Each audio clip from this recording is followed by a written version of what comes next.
നിക്ഷേപ സാധ്യതകൾ തുറന്നിട്ട് പ്രഥമ വിഴിഞ്ഞം കോൺക്ലേവ് ഇന്ന് സമാപിക്കും. വ്യവസായ സൗഹൃദമായി മാറിയ കേരളത്തിന് വിഴിഞ്ഞം തുറമുഖം പുതിയ സാധ്യതകളാണ് തുറക്കുന്നത്. വിദേശ രാജ്യങ്ങളിൽ നിന്നടക്കം 300 പ്രതിനിധികളാണ് കോൺക്ലേവിൽ പങ്കെടുക്കുന്നത്. സമാപന സമ്മേളനം അല്പസമയം മുമ്പ് മന്ത്രി പി രാജീവ് ഉദ്ഘാടനം ചെയ്തു. വിവരങ്ങളുമായി കമലേഷ് ചേരുകയാണ്. കമലേഷ്, വിഴിഞ്ഞത്തിന്റെ പുതിയ സാധ്യതകളെക്കുറിച്ച് പരിചയപ്പെടുത്തുകയാണ് വിഴിഞ്ഞം വികസന കോൺക്ലേവ്. ഈ കോൺക്ലേവിൽ ഉയർന്നു വന്ന ചർച്ചകളുടെ ഒരു ചുരുക്കം എന്താണ്?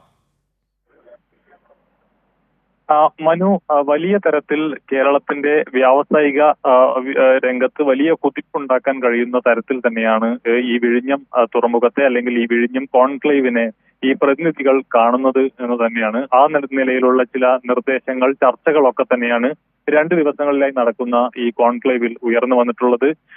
നേരത്തെ സൂചിപ്പിച്ചതുപോലെ തന്നെ വിവിധ രാജ്യങ്ങളിൽ നിന്നായി 300ഓളം പ്രതിനിധികളാണ് ഈ കോൺക്ലേവിന്റെ ഭാഗമായി പങ്കെടുക്കുന്നത്. അതോടൊപ്പം തന്നെ 4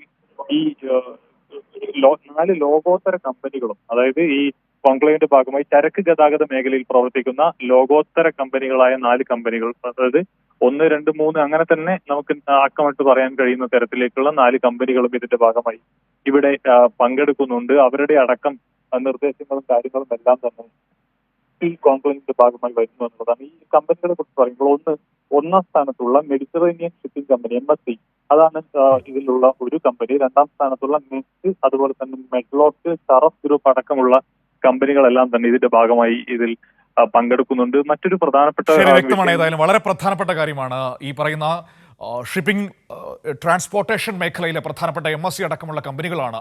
ആദ്യ 4 സ്ഥാനത്ത് നിൽക്കുന്ന വലിയ കമ്പനികളാണ് ഈ കോൺക്ലേവിന്റെ ഭാഗമായി എത്തിയത്. എല്ലാവരുടെ നിർദ്ദേശങ്ങൾ കേട്ടുകൊണ്ട് ആ രീതിയിലൊരു വികസന സാധ്യതകൾ തുറക്കുന്ന ഒരു കോൺക്ലേവാണ് കടന്നുപോയത്. വിവരങ്ങളാണ് കമലേഷ് നൽകിയത്.